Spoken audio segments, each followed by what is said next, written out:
দেখবেন মাথাটা এত বড়, ঠিক আছে। 12 মিলিমিটার সিয়ার স্টেজ, 10 মিলিমিটার সিয়ার স্টেজ, এক একটা স্টেজ আছে। আর যদি নর্মাল করেন তাহলে একটা মায়ের প্রেগনেন্সির হচ্ছে মেইনলি তিনটা টাইমে ভাগ করবে, ফার্স্ট, সেকেন্ড এবং থার্ড ট্রাইমেস্টার।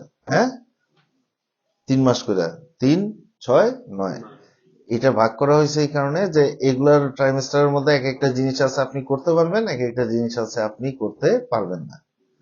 যেমন ধরেন ফার্স্ট ট্রাইমেস্টারের মধ্যে আপনি এমন কিছু করতে পারবেন না যেটাতে মায়ের বমি হইতে পারে, তাহলে যেটা হবে অ্যাবডোমেনের প্রেসার পড়বে, ওর অ্যাবর্শন হয়ে যেতে পারে, ঠিক আছে।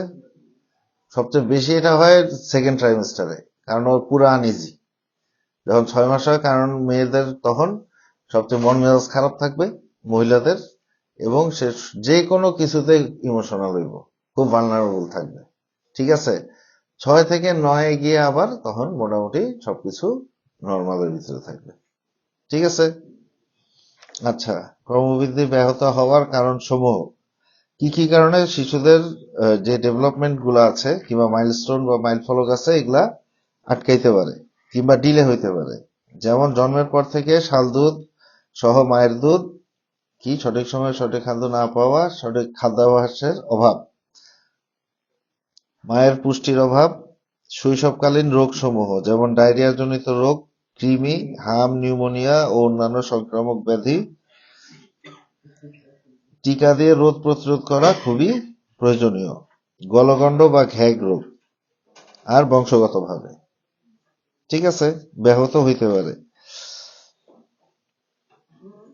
নিম্নলিখিত খাদ্য সঠিক সময়ে না পেলে শিশুর বৃদ্ধি ব্যাহত হতে পারে। কি জিনিস? জন্মের পর থেকে শাল দুধ সহ মায়ের দুধ, 6 মাস পর্যন্ত শুধুমাত্র মায়ের দুধ। 6 মাস পূর্ণ হলে মায়ের দুধের পাশাপাশি বাড়তি খাবার এবং মিশ্র খাবার। মিশ্র খাবার বলতে আপনারা যদি এখন গিয়ে সিপির মুরগি খাওয়াই দেন তাইলে হবে না, ঠিক আছে। খিচুড়ি মিচুড়ি যা আছে এটা দাদি নানি এরা জানে, এরা করে দিবে। আচ্ছা, 2 বছর পর্যন্ত মায়ের দুধ খাওয়ানো, এরপরে গেলে কিন্তু আর খাওয়ানো যাবে না। প্রচুর পরিমাণে আমিষ, ক্যালোরি ও রোগ প্রতিরোধকারী উপাদান যুক্ত খাবার, এগুলা এই কয়েকটা জিনিস ওকে কন্টিনিউ করাইতে হবে, ঠিক আছে। আর আদার্স কি কারণ আছে? সামাজিক, পারিপার্শ্বিক পরিবেশ, কুসংস্কার ইত্যাদির জন্য শিশুর বৃদ্ধি ব্যাহত হয়। অনেকে মনে করে যে দুধে বাতাস লাগে, এটি কি জিনিস আমি জানি না, সেই জন্য বুকের দুধে শিশুদের খেতে দেয় না। আবার শিশু যদি অসুস্থ হয়ে পড়ে তাহলে অনেক মায়েরা শিশুকে খাবার বন্ধ করে দেয়। জন্মের পর থেকে 6 মাস বয়স পর্যন্ত শিশুকে অবশ্যই শাল দুধ খাওয়ানো, দুধ সহ মায়ের বুকের দুধ খাওয়াতেই হবে। একই সঙ্গে 6 মাসের পর থেকে মায়ের দুধের পাশাপাশি খাবার, বিশেষ করে বিভিন্ন খাদ্যবস্তুর মিশ্রণ খাবার অর্থাৎ বিভিন্ন প্রকারের খাবার সহযোগে শিশুকে খেতে দেওয়া উচিত। লক্ষ্য রাখতে হবে যে শিশুর খাবার যেন সুষম হয়, অর্থাৎ গঠন বৃদ্ধি ও ক্ষয় পূরণকারী খাবার, তাপ ও শক্তিদায়ক খাবার এবং রোগ প্রতিরোধকারী খাবারের সমন্বয়ের আনুপাতিক হারে খাওয়ানো হয়, ঠিক আছে। এখন লেখছে হচ্ছে মায়ের অপুষ্টি হওয়ার কারণসমূহ। মায়ের অপুষ্টি হওয়ার কারণসমূহ হচ্ছে শিশুর অপুষ্টির কারণগুলোর মতোই। অভাবগ্রস্ত পরিবারগুলিতে সাধারণত দেখা যায় যে ছোটবেলায় ছেলেদের তুলনায় মেয়েদের কম পরিমাণ খাবার দেওয়া হয়। মেয়েদের বিয়ে হয়ে যাওয়ার পর অনেক সময় মহিলারা পরিবারের সবার শেষে খায়। সবার শেষে খাইলে সমস্যা কি? আচ্ছা আচ্ছা, সেটাই তো, খাবার কম থাকে অনেক সময়, অনেক সময় খাবার কম থাকে, এটাও ঠিক। না না, অভাবী লোকের তো খাবারে নাই, কিন্তু যার খাবার আছে তার লাস্টে খাইলে কি হয়? এটা হচ্ছে একটা ইয়ে আর কি, কুসংস্কারের মতো, যে আমার বাসার পরিবারের ছেলেরা আগে খেয়ে নিবে, মেয়েরা পরে খাবে। হুম, এখন দেখা যায় মেয়েরা যা করে পরবর্তীতে বেটারা খাইই না অনেক সময়, কিংবা লামসাম একটু খেয়ে চলে গেছে। এটা আরেকটা রিজন হচ্ছে ময়রা কখনো নিজের মিষ্টি খায় না। মেয়েরা রান্না বাড়ি করতে করতে এত বিরক্ত হয়ে যায়, তো ও যে এটা কষ্ট করে খাইবো এই জিনিসটাও তারা করে না।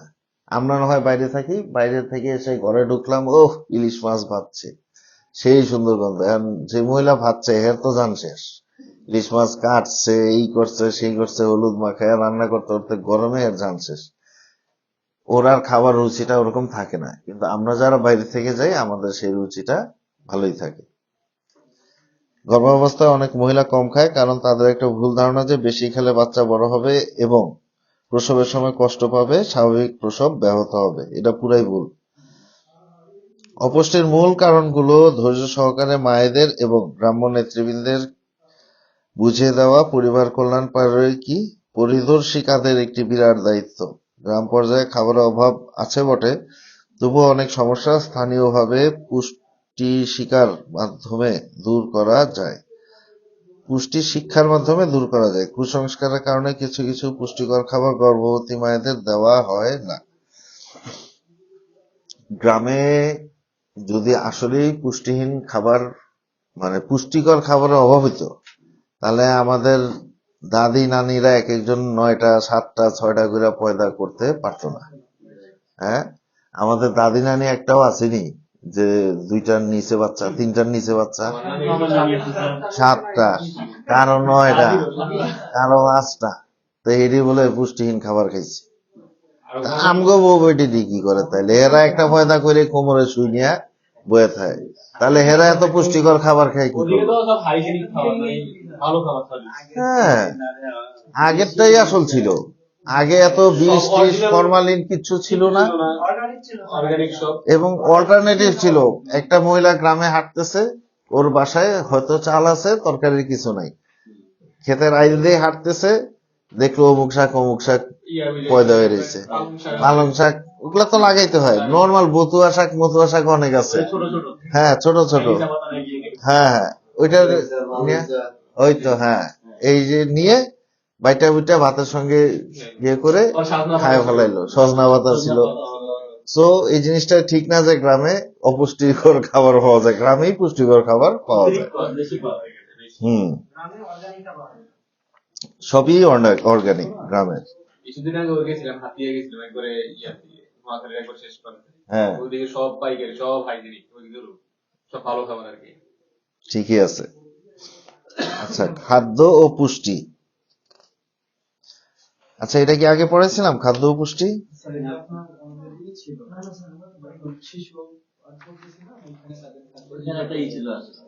ও আচ্ছা আচ্ছা আচ্ছা, অলরাইট। খাদ্য ও পুষ্টি। খাদ্য হচ্ছে এমন কতগুলো প্রয়োজনীয় উপাদানের সমষ্টি যা গ্রহণের মাধ্যমে শরীরের স্বাভাবিক বৃদ্ধি ও কর্মক্ষমতা বজায় থাকে, ক্ষয়পূরণ ও বিভিন্ন কাজের জন্য প্রয়োজনীয় শক্তি যোগান দেয় এবং সর্বোপরি রোগ প্রতিরোধ ক্ষমতা তৈরি করে। আচ্ছা, তাহলে পুষ্টিটা কি?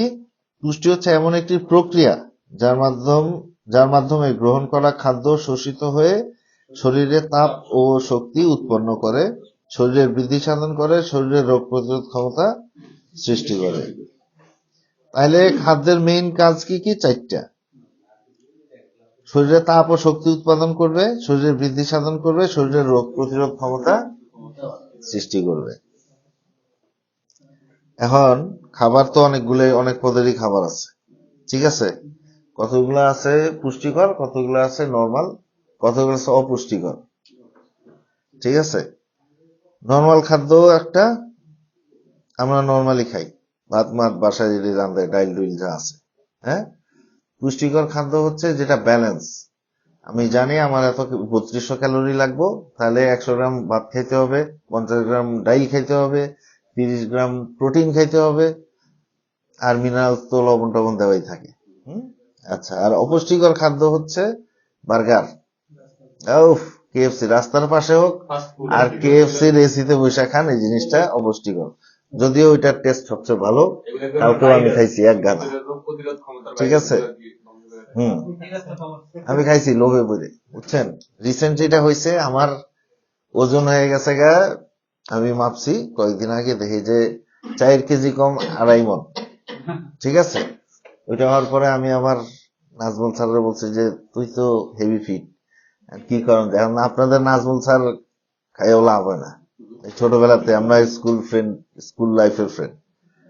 তো হয় না, এখন আমি করছি কি, আমি কার্বোহাইড্রেট খাওয়া কমপ্লিটলি অফ করে দিছি। মানে রুটিও খাই না, ওই ভাতও খাই না, আলুও খাই না। যেগুলোর মধ্যে কার্বোহাইড্রেট আছে আমি এগুলা কিছুই খাই না। এখন কি খাইতে হবে তাহলে? Basically protein. প্রোটিন কিসে থাকে? ডিম, দুধ, মাংস, মাছ, এগুলাতে। আর কিসে থাকে? মানে গাছের কতগুলো প্রোটিন আছে, বাদাম, যে কোনো পদের ডাইল, এগুলো হচ্ছে গাছের প্রোটিন। ঠিক আছে। এখন কালকে আমি ডিউটি থেকে আসছি, আমার লাগছে খিদা। তো আমার আরেক ফ্রেন্ড আছে, ও সাউথ আফ্রিকা থেকে আসছে কয়েকদিন ধরে। তো সে গাড়িতে উঠেছি, চল একটা কাজে যাচ্ছিলাম, বলে যে তুই খাইছো? আমাকে না খাই নাই। কয় তুই কি খাবি? খা। তো পরে আমি মনের দুঃখে এখন বলছে অনেকদিন ধরে খাই না। এখন একটা জিনিস দেখেন, যখন আমি রেগুলার খাওয়া দাওয়া করছি, সবকিছু খাইতাম, তখন ওই শিক কাবাবের গন্ধ বলেন, কেএফসির গিয়ে কিন্তু নজরে আসতো না। ঠিক আছে, মিষ্টির দোকান টোকান নজরে পড়তো না। অ্যাজ ইউজুয়ালি এগুলা পাস হয়ে যেত। যখন থেকে আমি খাওয়া বাদ দিছি, এখন খালি শিক কাবাবই চোখে পড়ে, কেএফসি চোখে পড়ে, তারপরে তেহারি ঘর চোখে পড়ে, মিষ্টি সবই চোখে পড়তেছে। আরে পুরা, হ্যাঁ। পরে এখন কালকে আমি বলছি যে না, কাজ হবে না, কালকে আমি খাবো। পরে কেএফসি থেকে আমি এতগুলি লিছি, আমি খাইছি, বেশিরভাগই আমি খাই ফেলাইছি। তো এগুলা হচ্ছে অপুষ্টিকর খাবার। হ্যাঁ, এগুলা অপুষ্টিকর কেন? কারণ বেসিক্যালি হচ্ছে এখানে যে প্রসেসে ওরা রান্না করে, সেই জিনিসটাতে ভালো যে কমপ্লিমেন্ট কিংবা কমেন্ট, না সরি, ভালো যেই কেমিক্যাল গুলা থাকে সেগুলা রিভার্স হয়ে যায়। আপনি যখন হাই টেম্পারেচারে তেলের মধ্যে যে কোনো জিনিস ভাজবেন, ওই জিনিসটা অক্সিডেটেড হয়ে পুরা রিভার্স হয়ে যাবে। ঠিক আছে।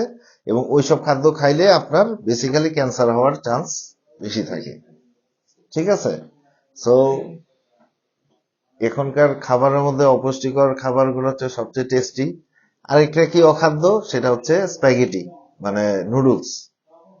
এটাও একটা অখাদ্য জিনিস। ঠিক আছে, খুবই ক্ষতি করে। আমরা না বুঝে বাচ্চাদেরকে তাড়াতাড়ি রান্না করার জন্য